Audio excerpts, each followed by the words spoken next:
بسم اللہ الرحمن الرحیم۔ جیسا کہ آخر شروع میں ذکر کیا گیا تھا کہ نبی کریم علیہ الصلاۃ والسلام کی تعلیمات ہیں کہ تم اپنے بچوں کا نام اچھوں کے نام پر رکھو۔ چنانچہ ہم اس سیریز کے اندر کچھ ایسے نام آپ کی خدمت میں ذکر کر رہے ہیں کہ جنہیں صحابہ کرام سے تعلق ہے، یا جن ناموں کی نسبت جو ہے وہ بزرگان دین سے ہے۔ تو ہم اسی سلسلے کو لے کر آج آگے چل رہے ہیں، اور آج انشاءاللہ ہم جو نام ذکر کریں گے وہ ہے انس۔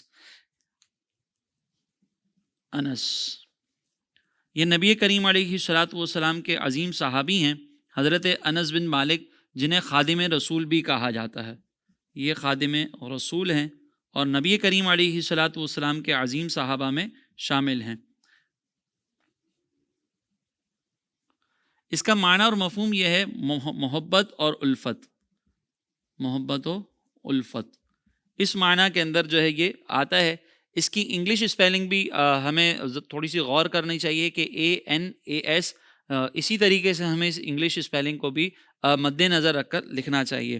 اگر ہم حضرت انس بن مالک رضی اللہ تعالیٰ عنہ کے متعلق روایات اور کچھ تاریخی قصوں کو دیکھیں، اور آپ کا نبی کریم علیہ الصلاۃ والسلام کی بارگاہ میں حاضر ہونا دیکھیں، تو اس میں ہمیں یہ ملتا ہے کہ ہجرت نبوی کے بالکل آغاز میں ہی جب آپ کی عمر 8 سال تھی تو سرکار علیہ الصلاۃ والسلام کے خادم ہونے کا شرف آپ کو ملا، اور 10 سال تک نبی کریم علیہ الصلاۃ والسلام کی خدمت کرتے رہے۔ ہر مقام پر سرکار علیہ الصلاۃ والسلام کے ساتھ ہوتے، حتیٰ کہ غزوہ بدر کے اندر بھی نبی کریم علیہ الصلاۃ والسلام کی خدمت میں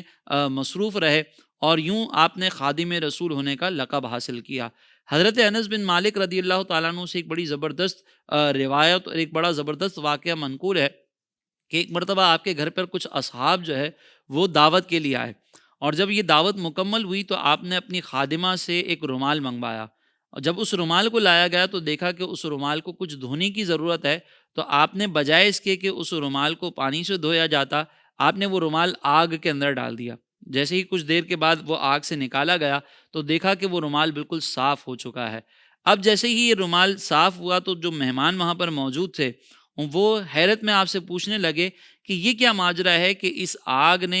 رومال کو جلانے کی بجائے مزید صاف کر دیا، اجلا کر دیا۔ تو آپ وہاں پر یہ کہنے لگے کہ یہ وہ رومال ہے کہ جسے سرکار علیہ الصلاۃ والسلام نے اپنے چہرہ مبارکہ پر لگایا تھا، اور اب ہمارا یہ ایمان ہے کہ جو بھی چیز انبیاء علیہ السلام کے چہروں سے مس ہو جائے اس کو یہ دنیا کی آگ کبھی بھی نہیں چھو سکتی۔ چنانچہ جب ہمیں اس رومال کو صاف کرنا ہوتا ہے تو ہم اس کو اسی طرح آگ میں ڈال دیتے ہیں، تو یہ آگ سے بالکل اجلا اور صاف ہو کر باہر آ جاتا ہے۔ یہ نبی کریم علیہ الصلاۃ والسلام کے وہ عظیم خادم ہیں جو خود سرکار علیہ الصلاۃ والسلام کی ایک شان یوں بیان کرتے ہیں کہ میں 10 سال تک سرکار علیہ الصلاۃ والسلام کی خدمت میں رہا، لیکن نبی کریم علیہ الصلاۃ والسلام نے کبھی مجھ پر سختی نہیں فرمائی، کبھی مجھے مارا نہیں، اور کبھی ایسا نہ ہوا کہ سرکار علیہ الصلاۃ والسلام نے میرے کسی کام نہ کرنے پر یہ فرمایا ہو کہ تم نے وہ کام کیوں نہیں کیا، یا کوئی کام میں نے ایسا ایکسٹرا کر لیا ہو جو مجھے نہیں کرنا چاہیے تھا تو سرکار علیہ الصلاۃ والسلام نے اس پر یہ فرمایا کہ تم نے یہ کام کیوں کیا۔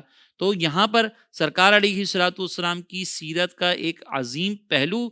جو خادموں پر رحم کرنے کے حوالے سے ہے وہ بھی آپ نے بیان فرمایا۔ چنانچہ اگر ہم یہ چاہتے ہیں کہ ہماری اولادیں ان کا فیض حاصل کریں تو ان کے نام پر نام رکھ کے ان کی برکات کو حاصل کرنا چاہیے۔ زندگی کے تمام شعبوں میں دینی رہنمائی حاصل کرنے اور آخرت کو بہتر کرنے کے لیے ہمارے YouTube channel Islamic digital studio کو سبسکرائب کر لیں اور بیل آئیکن بھی پریس کر لیں۔ قرآن سے بھی ملاتا ہے